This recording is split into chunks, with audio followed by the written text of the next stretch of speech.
inshallah, all of them will get 100 times better teaching and surrounding than what Zakir Naik got. And just to give you one more example of my son, Farik Naik. You know my son? MashaAllah, as I told you in my speech, day for yesterday. I don't know Arabic as a language. I said I will teach my son Arabic, inshallah, Lugha Fusah. And all the students of our school we taught, MashaAllah. My son, when the school started, MashaAllah, he got the best sports boy trophy. Not once, not twice, not 3 times, not 4 times, for 5 consecutive years. It made me happy. It made me happy. You know, because we used to think, when I was in school, I used to admire. Coming out first, getting gold medal, that was my goal, Youngsters, coming out first in 100-meter dash. In school, I never got any medal. When I reached college, MashaAllah, I discovered that I was a long-distance runner. And I got a gold medal in the medical college. In 10 kilometers. But then I realized, gold medal, useless. Then I was inspired by Sheikh Ahmad Deedat. This is the man. And my focus changed. And that's how, MashaAllah, he told me that, son, I have done research and study in Christianity and Islam. You study other religions. Christianity is like everything on a platter. Sheikh Deedat, if you read Sheikh Deedat's book, you can even debate the Pope. So then I studied Hinduism, Sikhism, Jainism, science, other subjects, and MashaAllah. I used to admire the crowd that Sheikh Deedat, the largest audience he addressed in Birmingham, 12,000 people. MashaAllah. Allah subhanahu wa ta'ala. MashaAllah. He opens up the pathways with his help. MashaAllah, my son then became Hafizul Quran at the age of 13. Unique style. 1 year, 5 days a week. Unique. People said Zakir is crazy. 1 hour every day, 5 days a week, 9 months a year. Impossible. Most of the students in our school, within 2.5 to 4 years, they completed his. And one amongst them was my son. Then my son got black belt in Taekwondo. But what really pleased me was when he started giving lectures in public. At the age of 8, small lectures, 10 minutes, 15 minutes, 50,000 people, 100,000 people before my talks. The first time I gave a lecture, public lecture, was the age of 27, 28. People used to tell me, oh, what a young person, 28 years we used to feel. 28 years old. My son, the first long public lecture of more than 1 hour 15 minutes with 119 quotations, 56 from the Quran, 52 from the Bible, and 11 ahadith with Arabic at the age of only 14. Half my age. That pleased me. MashaAllah, 1 hour 15 minutes, 119 quotations without any notes. And this year, MashaAllah, again he gave a lecture. Just last week, last Sunday he gave a lecture. This Sunday again he gave a lecture. First misconception of Islam, concept of God. Inshallah, I pray to Allah subhanahu wa ta'ala that may He accept his efforts. And always I tell my son, that Allah has given you the means. But see to it that make your requirement small. Make your requirement less. Why? Tomorrow you may not have this luxury. Your aim is to do dawah.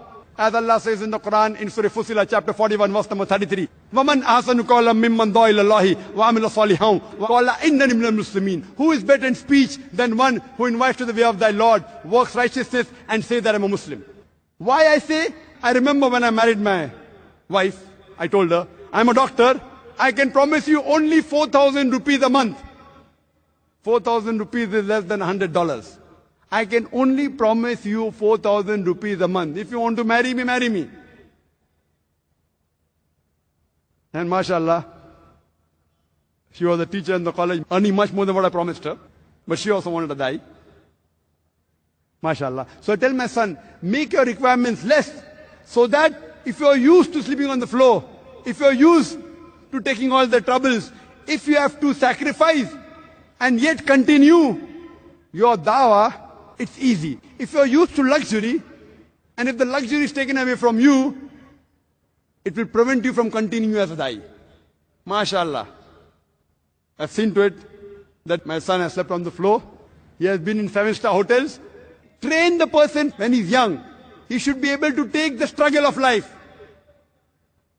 Don't give him a silver spoon in the mouth, which will be difficult for him to achieve the purpose of Allah subhanahu wa ta'ala. I would like to end my talk by just summarizing. In order to achieve the purpose of your life, in different stages of your life, when people take admission in our school, I normally ask them, when is the best time, the latest time that you have to think about the future of your child? When is latest? What your child will become? What will he do? When is latest? Many people reply, when he goes to college. Some people say that no, when he takes admission in school. Some people say, no, when he takes admission in kindergarten. No one has given me answer earlier than that. The Islamic way, the latest that you can think about the future of your child is when you choose your life partner. When you choose your life partner is the time you think, what will you make your son?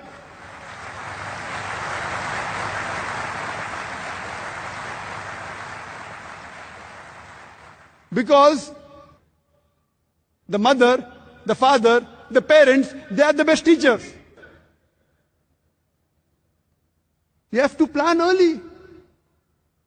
I'd like to summarize the purpose of life and how a person should lead is, number one, that when you get education, see to it you get education in an institution, in a school, in a college, which caters to you for both the worlds, for akhirah and this world. Only the degrees of this world will not help you. Put him in a school which caters for both akhirah and this world both. And inshallah, we started with that philosophy of having Islamic International School, and if Allah wills, we want to expand more branches of such schools. Number two, they should see to it that they have friends which also have the same purpose of life. They have friends which are Islamic. When they grow up, they should join organization whose goal and objective is based on Quran and Sahih Hadith. Join Islamic organization, but before joining organization, check whether that organization is following the commandments of Allah subhanahu wa ta'ala given in the Quran and the sayings of the Prophet Muhammad sallallahu alaihi wasallam. Number four, when they choose their profession, Allah says in Surah Al-Imran, chapter number 3, verse number 104, that let there arise out of you a band of people that enjoin people towards the good and forbid them from doing wrong. These are the ones that shall attain felicity. Allah says in Surah Fusilat, chapter number 41, verse number 33, وَمَنْ أَحْسَنُ قَوْلًا مِمَّنْ دَعَا إِلَى اللَّهِ وَعَمِلَ صَالِحًا وَقَالَ إِنَّنِي مِنَ الْمُسْلِمِينَ. Who is better in speech than one who invites to the way of thy Lord, works righteousness, and says that I'm a Muslim? Choose a profession that will take him closer to Allah subhanahu wa ta'ala. And there's no better profession than the profession of spending your time in spreading the message of Allah subhanahu wa ta'ala. Number five, see to it that you choose your life partner which has the same purpose, same goal. Allah and His Rasul. Allah centered. And the sixth point, I would like to end my talk by the verse of the Quran from Surah Anam, chapter number 6, verse number 162, which says, Inna salati wa nusuki wa mahyaya wa mamati lillahi rabbil alameen. All my prayers, my service of sacrifice, my life and my death are for the sake of Allah, the Lord of the worlds. Wa akhir dawana alhamdulillahi rabbil alameen.